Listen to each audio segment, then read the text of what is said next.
Alright, so I finally got my Nokia N8 a couple of days ago. You can see I still haven't taken off the protective screen on the camera here. The anodized aluminum case is phenomenal. It's definitely the best mechanically built phone I think I've ever used, both in terms of look and feel. I think the quality is just top notch.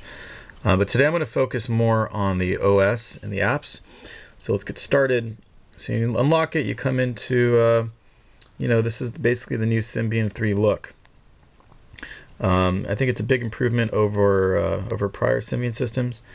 However, the first thing I did when I got this phone was I installed this shell called SPB Mobile Shell. And what it does is it's basically an overlay on top of Symbian 3. It's very light and very efficient. So I get there by pushing this button down here, which I just pushed. And this is how it looks. This is called SPB. Like I said, it's light and efficient. I haven't noticed any noticeable impact on battery life. And this is how I think Symbian 3 or the Nokia N8 should have been shipped as stock, basically. It's night and day. It's so smooth. It's got like the fluid characteristics of iOS 4, Apple iOS and Symbian.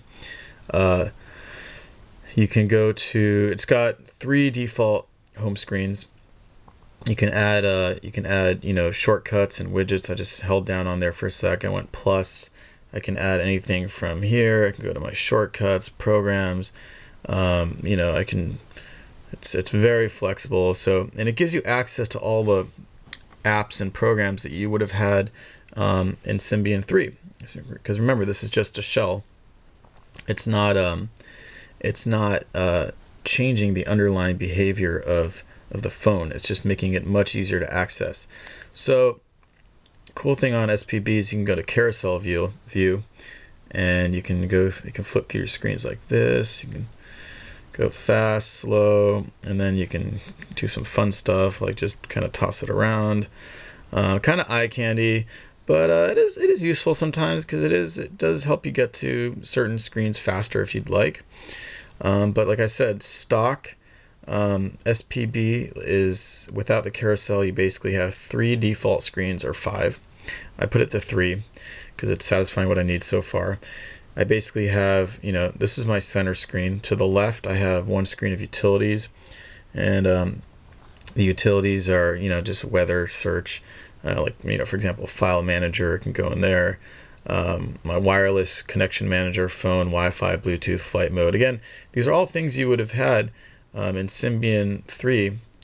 It's just this makes what I feel is easier to get to, organize, and things just look cleaner in my opinion. Fonts look better, icons look better. It just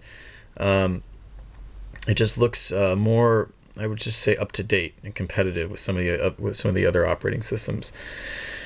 So some of the critical apps, or for me at least, I would say, is JoyQ hotspot. I use this all the time. It lets you set your phone up as a 3G hotspot, and anyone with Wi-Fi could hop on here. I have it password protected. I won't get into this right now, the details of it, but that's available for download on OV. Just to show you, for example, if I go into music and flip it over here, just to emphasize that the apps are exactly what you would see in Symbian 3. So once you actually dive into an app, it's what you would see, what you'd expect to see in Symbian 3. Exit that. And at any time in SPB, you can hold down this little button down here at the bottom. I just held that down, and it brings you into everything you've opened.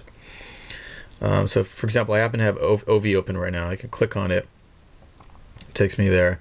Put that back in the background.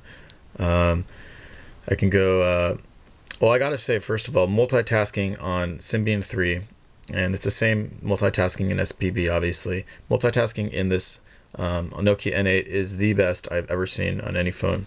I came from a Nokia E72, which had a lot of this similar applications, but and the same multitasking capabilities, but this is probably the best multitasking I've seen on a touchscreen to date. So other important apps I would recommend are, well, first I would go to OV and download Swype. You can just search for it and find it, and what you can do is cool, basically. So I'll show you what. So you go to messaging, and this is a text messaging. If I just want to write a new message, just go here, I go to landscape mode to give me QWERTY, and I can say this, this is a test. So pretty smooth. I'm still getting used to Swype, honestly, but I think there's a lot of potential here. Let me just let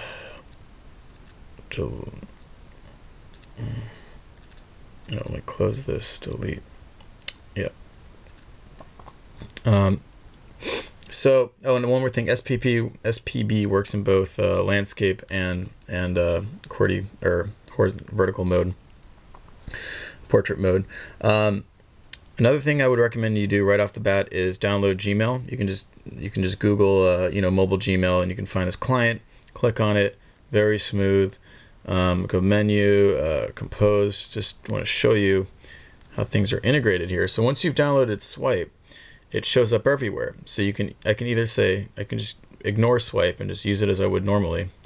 This is a test.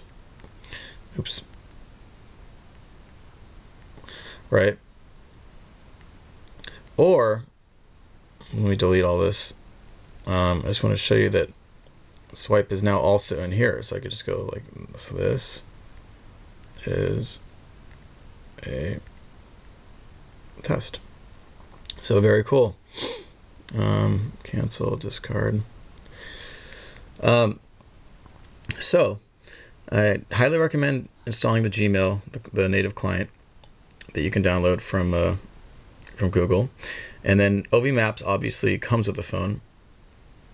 Just going to open it real quick. And I love OV Maps because I travel a lot internationally, and I like having my maps preloaded, which OV Maps lets me do. And if I go to, I also installed Google Maps because I honestly think that the search engine on Google Maps is vastly superior to OV. So I use this a lot of times. What annoys me about Google is that you have to stream all the map data. So when I'm traveling, I don't really use this that much. But it's just I have the choice here, so I can use either one. And the other cool thing is I've synced everything up. And in other words, I have my calendar, my contacts are all synced up to my Gmail calendar and contacts. And that was one of my criteria for buying a phone, was that I wanted everything to be synced up to my Gmail, basically. And Nokia lets you do this through MFE. It's very, very smooth. Basically, you're always synced up to the cloud. Anything I enter here, my calendars and my contacts, and shows up when I log in on my computer as well, obviously. But and if you guys want, I can do a separate video later talking about that and how to set that up. There's Quick Office that comes with the phone, but I just put it on here because that's kind of important to me. You can open documents, edit documents, Word, Excel, PowerPoint. Yeah, so that pretty much wraps it up. I gotta say, I've only been using this for a few days now, and the battery life has been very, very impressive. I was worried coming from like a Nokia E72, which has like a traditional, 2.5-inch screen and a mechanical keyboard. I was worried that this massive, not massive, but this 3.5-inch screen would gobble too much energy. But I think the fact that it's using AMOLED, and I think Nokia has very advanced power management circuits, ICs. I think that they've compensated somehow. So basically, I can go a full day with heavy use and not have to charge. I'm talking like browsing over 3G, over Wi-Fi. And I've also installed a couple games here. I forgot to mention that. There's Need for Speed. That's free. I've never been a big mobile gaming guy, but that's actually a pretty fun racing game. And yeah, and like I said, the OV store is, I think, vastly improved compared to before. You can go into categories. You can, it's very smooth. So Let me see what comes up here. Yeah. So all in all, I love the phone. I love the feel. I love the battery life. Obviously, I haven't started playing with the camera yet. That was one of the main reasons I bought it, but I haven't had time. But what I really wanted to emphasize today was that if you install the shell, you basically get the best of all worlds. I think you get the fluid kind of eye candy of Android and Apple iOS, but at the same time, you get the flexibility of the Symbian operating system. So yeah, thanks for watching. If you have any questions, post a comment and I'll try to answer them. Thanks.